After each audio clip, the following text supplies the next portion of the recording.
Good afternoon mga ka-agritipits, ka-farmers, ka-magsasaka, ka-manalon. Ayan. Ang bilis mahinog itong palay po natin sa edad na 78 days mula nung naitanim at binunot hanggang naitanim na nasa 15 to 16 days old. Ayan yung kan natin. At napakalinis ng butil po niya kahit hindi natin ginamitan ng fungicide. Okay, ayan. Tingnan nyo, quality. Diba? Di po ba? Wala naman tayong ginamit dyan na fungicide at bactericide. Okay, nakita nyo naman.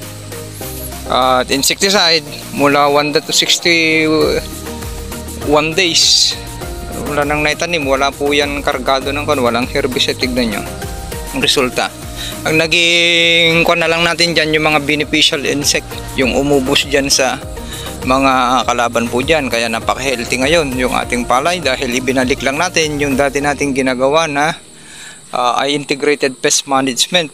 Okay, papasok na tayo dyan magpakain at ibibigay ko lang saglit sa inyo. Ito yung punlaan natin, may planting distance ito yung may planting distance. Sumabay na yung pagkakahinog. At ito naman yung sa dating punlaan na din natin na kuha na rin to, na-improve na rin. Tignan nyo, ang ganda rin, malakas umani ito, na-improve na rin. At ito, lalakas na rin to dahil nagpunlan na tayo dyan, gumanda na, nakorek na. Diba? Kaya ang pagpaparming dito sa Pinas, lalo yung programa ni PBBM, ay talagang hindi na natin mapipigilan yan dahil sa kagustuhan niyang makabili yung talagang wala nang pambili ng bigas at walang bukid na sinasaka, pati yung may bukid na walang inani ay makakabili na rin, pati yung farm laborer ay hindi natin mapipigilan yan. Ang magiging farming talaga natin ay i-reduce, papunta tayo talaga sa combine.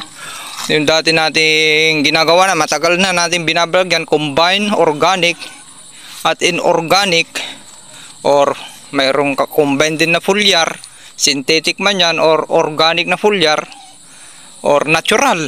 Papunta na po tayo dyan. Chemicals, okay, importante lang naman sa chemicals, kung hindi nyo talaga maiwasan, IPM, mag-IPM kayo, hindi bara-bara. Ulitin natin, hindi bara-barang pag bomba kayo ng bomba ng lason, mapapatay ninyo. Kalalakas na laso, mapapatay nyo sa early stage yung mga kakamping na sinasabi ko sa inyo, kakamping. Mapatay nyo yung mga crocs. Okay? Pag napatay nyo yung mga crocs, dapat mananalo yung mga kakamping dyan para maubos yung mga crocs, para hindi masisira yung buo ninyong palayan. Ganun din sa gobyerno. Okay, ganun lang. Sharing is caring. Maraming salamat. Happy farmers. O yan, ang ganda ng protocol natin sa dry season ulit. Hanggang masundan nyo, pero ito na yung last na pagbablog po natin.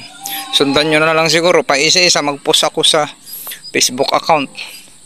Okay, maraming salamat. Ang linis nang lumabas, nagiging Amerikano ulit yung mga butil, quality.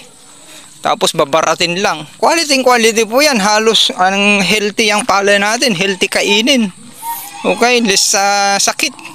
Tignan nyo naman yung protocol natin. Puntahan nyo YouTube channel natin, Agritipid PH. Umiwas tayo ng mga lason-lason. Maraming salamat. Ayan, pauwi ulit tayo at kababalik natin at tinignan lang natin yung iniay ni Sir Jemar. Ayan yung palay natin. Medyo okay na kanina umaga. Siyempre darker yan. Ayan makikita nyo na hinog na. Buhay na buhay plug dispute natin. Hinog na yung kan. Tignan nyo kung gaano kalakas. Tignan nyo kung gaano kalakas yung hangin, pero tignan nyo kung gaano katigas naman yung palay po natin. Walang nakon dyan na itong susunod ikutan natin. Agmaya ka no, Adyo Kamog! Agmayan! Gamitan natin magic nga angsag. Hanggang dyan, dapat nyo ano kita. Nakaduna lang mo ito kakan. Ayan yung kwan natin, pauwi na rin tayo. Nalain ka nga ako agliulit ito kak. Tignan yan, ganda na. Naka-drain na yan, totally drainin ko na. Ayaw na. Jai. Okay ka. Sayadan pa. Aduti ko di Gina eh. Ingka na tiliwan na kayo manok dyan. Ay, Awan mo tao dyan. Nagadawa. Nagadawa tinukol na dyan. ako nga ako mabalilat ka. Okay. May nanay. Biga malang nga. Kwada na. Medyo 10 days mo natin. 15 days naman ay. Naibusan. Ayan ha. Papakita ko lang sa inyo. Pauwi na ako. Papakita ko lang sa inyo. Para makita nyo. Kabilis. Tignan niya ha. Mas malalaki yung mga butil doon. Dito kasi nahuhugot. Ayan.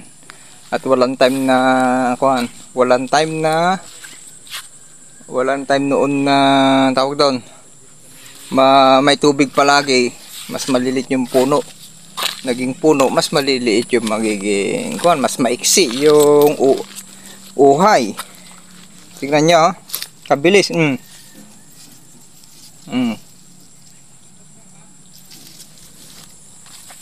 Mababa po yung natin dito.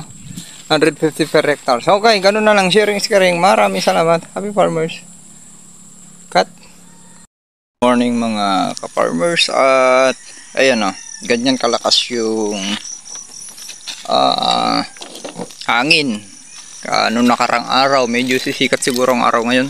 Sana. Para tuloy-tuloy yung pag-inog na ang palay po natin. Ayan o. Buti matigas yung palay natin. Tingnan nyo. Kung mahina lang yan, dumapa yan. Lalot ko na patigas na talaga yan. Yung batok na lang yung walang laman yung iba dyan. Pero yan, yung pinakagilid lahat. Talaga malakas yung hangin. Tignan nyo kung gaano ka strong yung palay po natin. Gilid lang yung talagang ng hangin. Okay, sharing is caring. Iikot tayo at iikot tayo mamaya hanggang doon. Tignan natin yung sitwasyon kung marami pang natumba. So nag-side lang naman yan. Tatayo pa yan dahil naka-side lang. Okay, sharing is caring. Mga ka-agri-defense, ayan, bago tayo katatapos natin umikot, dyan na yung similya natin.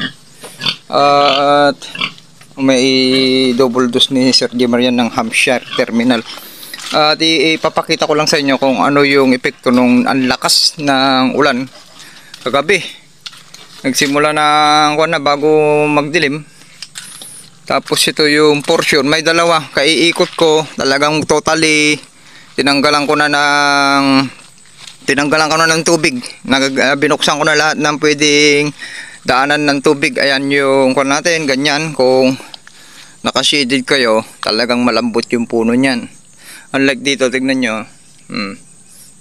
Lumalaban. Unlike dito kasi matagal na shaded yan. Hindi kulang. Ibig sabihin, kulang sa solar radiation. Nag-over sa nitrogen. Lalo't dito ay nakuha ng ammonia. Nakakaamoy ng ammonia at nakakasipsip. Yan yung manure inangat ko. Marami na dyan. Gagamitin natin sa gulay. At saka nandun, inangat ko na. Pinapabulakan ko na lang na totally bulok. Aray, pasilip ko dito sa likod. At tignan natin kung ilan yung portion. Kung may natumba rin dito kasi hindi pa ako dumaan dyan. Pero doon, tumagilid lang yung nakahiwalay sa bagsakan ng tubig. Yun yung malalim na dinaanan ng rotovator noon ay tumagilid lang. Wala pa naman nakaganon. Yun lang ang medyo nakaganon. At bukas na natin yun, pwede nating ipatayo yun, pero hindi tatalian. Lang natin, ibaon konti kasi masyado matangkad na, hindi na siya proportion. At na yung malambot yung dito naman. Alam nyo naman dito, ang lalim din, hanggang tuhod or hanggang dito, lupo sa Ilocano, hanggang legs. At kung wala nang kakapitan talaga, matagal na diretso naman yung tubig, diretso. Kung mababaw yung ugat ng ating palay at malambot, talagang tutumba din. Ayan, mayroon, aakyat tayo, at least ganyan lang hindi totally na lumalaban yung natin. Consider nyo, tangkad. Yung sinukat natin, 4.6 inches. Pag lumusong tayo dyan, ay bumbunan na lang. Ayan, akyat tayo. Ang ganda ng palay natin, medyo mababawi natin yung nasalubungan dahil yung tubig ulan ay gustong gusto ng palay natin. Hindi tayo nag-over sa nitrogen at gustong gusto niyan. Hindi acidic yung palayan natin, gustong gusto niyan. Unlike pag hindi pa na-rejuvenate yung palay nyo, ayaw niya yan, magiging acidic pa yung kwanyom na yan. Yan yung dinaanan ng malakas na hangin papunta dyan, lumaban, wala pang totally na gumanyan. Okay, dahil kalahati pa lang yung hinog dyan. Pero tignan natin pag may ganun pang na dumaan, pero wala, hindi natin mapigilan talaga yung tubig dyan natatagas dahil nahuli nga yung mga katabi natin na nasa flowering. Nagpapasawa pa lang, kailangan pa nila ng tubig dyan. Kaya tignan natin sa mga susunod na araw. Ayan na yung palay natin. Yun yung medyo tumagilid din doon, banda, zoom natin. Ayan lang, yan. Portion na binabagsakan. Yung tubig dito, dyan bumabagsak. Kaya malambot. Kaya wala pa, kaya pa. Totally doon, wala na. Nakadrain na tayo ha. Kalahati na yan. Yung hinog, lalo sa gubat. Ang ganda ng palay natin. Yan, nakyat pa tayo. Mababa yung 150 kaban per hectare dyan, sinasabi ko na. Lalo't na ulan na naman ay bibintog yan, lilintog. Yung butil ng ating palay, medyo mababawi natin yung na-damage na 2 times tayo na salubungan. Okay, ganun lang. Ang maganda doon, wala tayong, yan, lalabas na konti para mag-discuss konti. Para finishing natin ito eh. Wala tayong yung purpur sa dulo. Yan, ayun yung halos 5% din yung pag binilang nyo yun, yung patay. Halos 5% din yan kung may ganun kayo. O di bawi pa rin natin yung mga nasalubungan. Mayroon yan yung mga nasalubungan, ayan o. Nakasingit-singit. Yung mga yan na nung nasa flowering stage, ayan o. Mayroon yan. Pero hindi lahat ng uhay yun lang naabutan. Dahil patapos na tayo noon. Okay, ayan o, napakaganda. Habang nagyuyukuan, nakabukas na lahat yan. O, tignan nyo, tuloy-tuloy yung agos. Nakabukas na rin dito. Wala nang umaga-agos, wala na talagang totally tubig dito. Dahil mas mababa dyan, nakadrain din doon, lahat nakabukas. Wala na o, tignan nyo yung puno ng palay natin. Gaano ka strong yan. Yan na yung mga huli na bonus, mabilis lang yung mga bonus na mga ganyan, mabilis lang yan mahinog, sasabay yan dahil nga kung mas maiksi yung uhay ng palay ay mas mabilis mahinog hanggang batok, kaya hahabol yan. Unlike dun sa maraming bilang ay matagal ba yan mapunuan hanggang doon, mas matagal. Okay, kakaintindihan po ba tayo? Para maging expert na rin po kayo. Ayan, sharing is caring. Ikakat na po natin at sa mga ilang araw ay iikot tayo. Ay ang dami ng kwan dyan. Makikita nyo na yung tuktok ng palay natin kung gaano kakapal. Kung nag-average lang ba ng 15 suwi bawat 1 by 1 meter pag sa 25 by 25. Sharing is caring. Maraming salamat. Kulang ng go. Ulitin natin. Wala nang ibang solusyon pa kung hindi masolusyonan. Yan kung natin, hindi nyo na yung mapipigilan. Nakaprogram na yan, nakalibro na yan, nakakuan na yan, nakarecord na yan. Hindi pwedeng baguhin yung program ng 20 peso. Because okay naman yan dahil nga makikinabang na naman na yung mga farm laborer dyan na walang sakahan.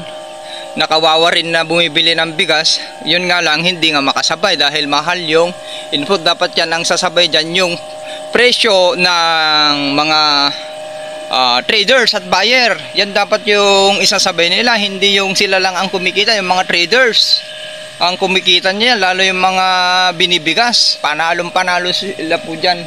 Talo tayo. Okay, ganun na lang. Sharing is caring. Yan yung kaaway ngayon ng mga traders na rin na rason, pero hindi po yan rason talaga.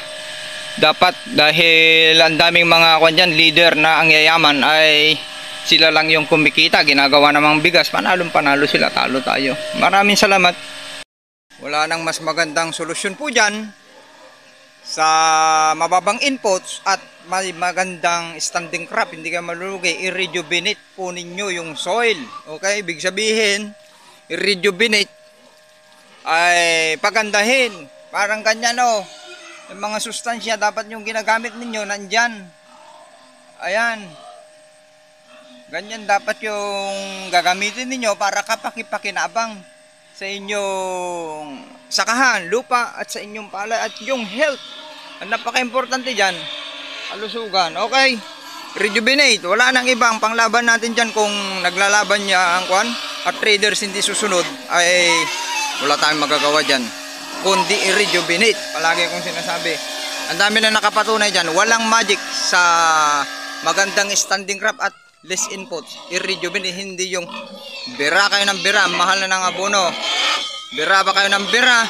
Habang sinisira nyo yung lupa nyo, padagdag po yan ng padagdag yung magagamit nyong inputs hanggang tuluyan na po kayong sumuko. Yan yung ginagawa natin. Ginamit natin kanina, maglalaban na tayo. Yan na patunay na lumusong tayo. Sharing is caring. Yan. Mga ka-agritipis, ka-farmers, ka-manalon, ka-magsasaka. Okay, bago tayo bebiyahe mamayang tanghali pa naman, ay may time pa tayo. Ayan, ay ipipress natin to.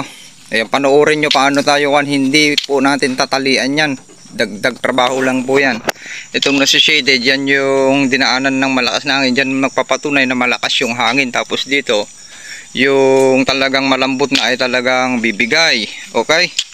Yan, para makita nyo, masundan nyo saan natin i-install para makita nyo dito na. Ito may manure. Ayan, tabi kasi yan, maraming amonya dito. At tabi ng kanal. Ayan. Ikuhan ko lang. Kasi hindi na siya, proportion. Sobrang tangkad. Hanggang bunganga. Yan. Tapos malambot yung lupa dyan.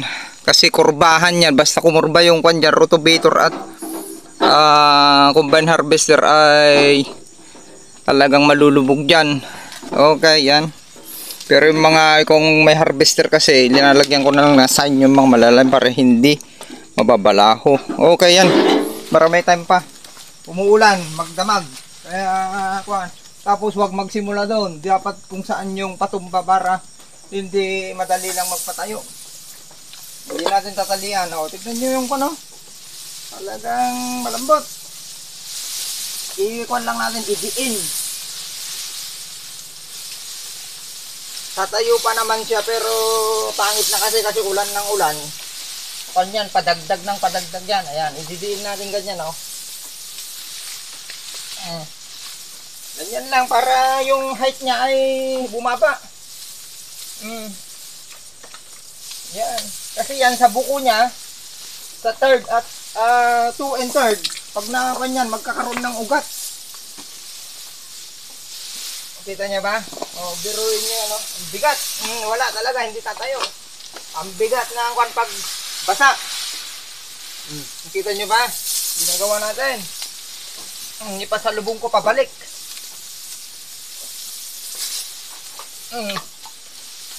Ang tangkad niya.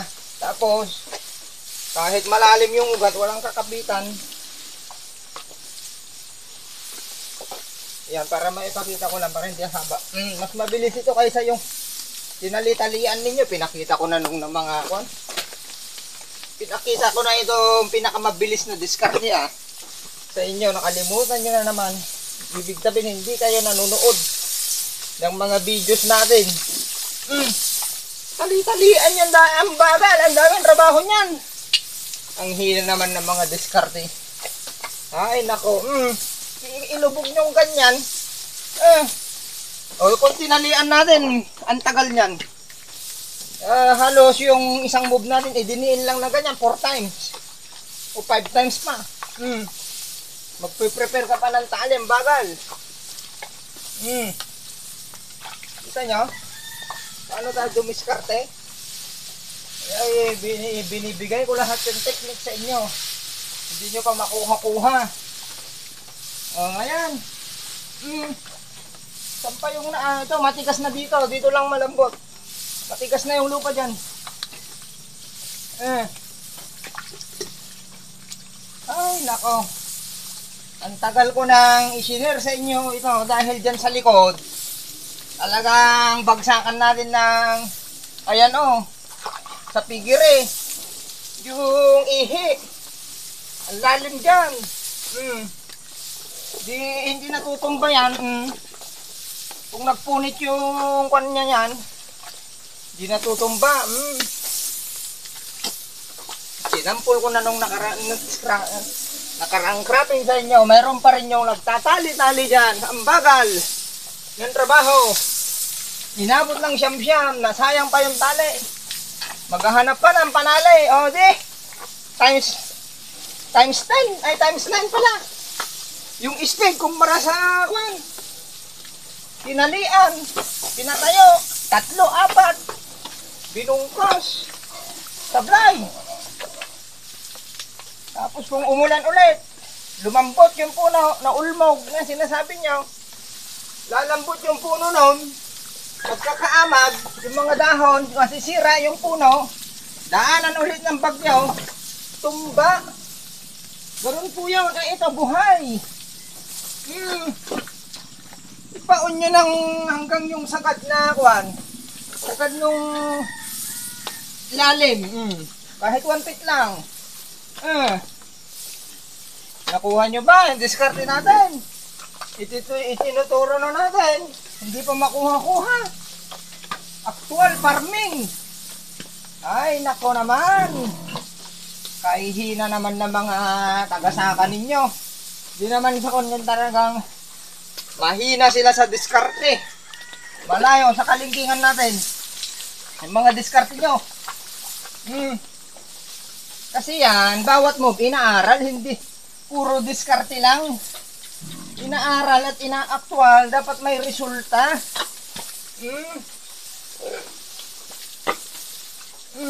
Anong iko-contest ng tinali-talian dyan sa atin, oh? Tumayo na. Hindi na yan tutumba. Nakatayo na. Ibaon nyo hanggang sa matigas. Napakasimpleng trabaho. Tinalian nung mahina. Nangyari nung nasira yung puno, dahon. Inamag dahil namatay yung dahon. Nasira yung puno. Dumaan ulit ang kahit mahinang hangin. At bagyo lang natumba ulit yung pinatayo. Useless dahil namatay. Lalo kung sa early stage. Yung sa kasasapaw pa lang yung kanya, mahina yung protocol ninyo, mahina, babaw yung ugat ng palay ninyo, tumba. Bumalik na. Yan na yung, pag humangin ulit, yan na yung magkukan sa hangin, lalakot na yan, dahil man yan, pag tumigas kunti yan, natabunan na konti yan, ayos na. Kung pinilisan natin to, ay lalong kon na. Kumpara sa tinalian nyo, kung sa oras at trabaho, malayong mabagal yung tinali-talian. 1:5. Yung isang oras mong nagganito, 5 oras sa tinalian mo, naghanap ka pa ng panali.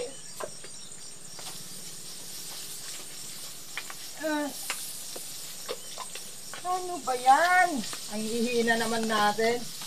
Tinuro ko na, hindi pa nasundan hanggang ngayon. Hindi pa sinubukan. Dahil sinubukan man lang para makita nila yung diferensya sa tinalian versus sa ilinubog. Yung matutumba lang naman dyan, yung talagang malalim na bahagi. Wala na yan. Hindi na matutumba yan. Yung mga iba dyan, dito lang. Gilid.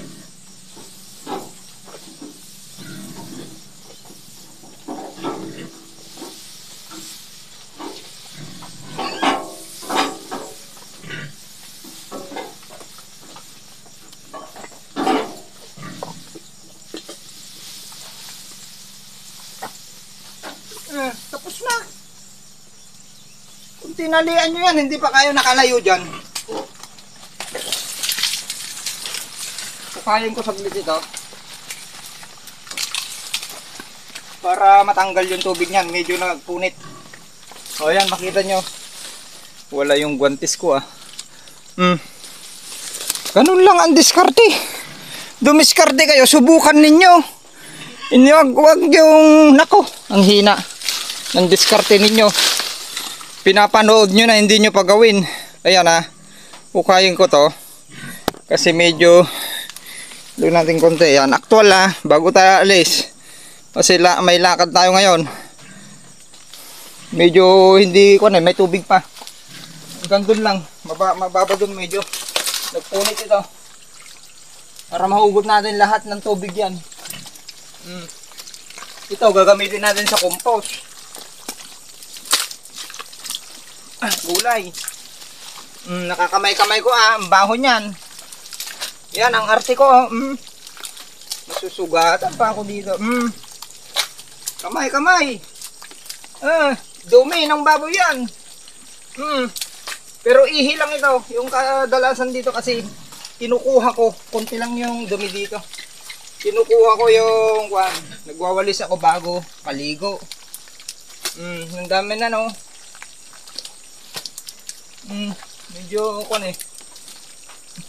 naliman konti lang. Punit, lupa din yung iba dyan.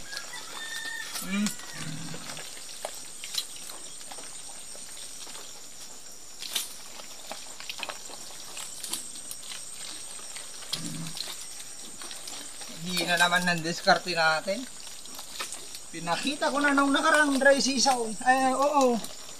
Yung may natumba na par. Tinali-talian pa rin.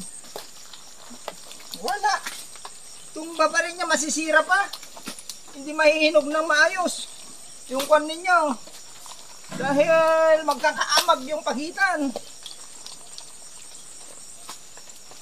Diyan dito lang, malalim na dyan Ito ang drain nito, dyan sa mababa dyan. Di may free kwan pa tayo. Dragon fruit.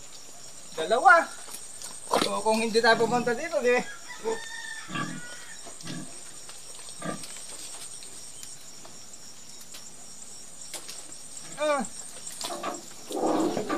Pwede na yan. May pagkain pa. Okay, cut na. Ang dumi ng kamay ko. Tara na, paalis na tayo. Ganyan. Tignan nyo yung natalian bago tayo alis.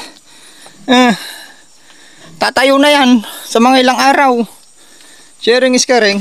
Tara na, cut. Ganun lang ang diskarte. Dumiskarte, subukan. Huwag pinapanood lang ng mapatunayan. Ang pagtatali ay matagal po yan. Ibaon ninyo. Sharing is caring, diin lang.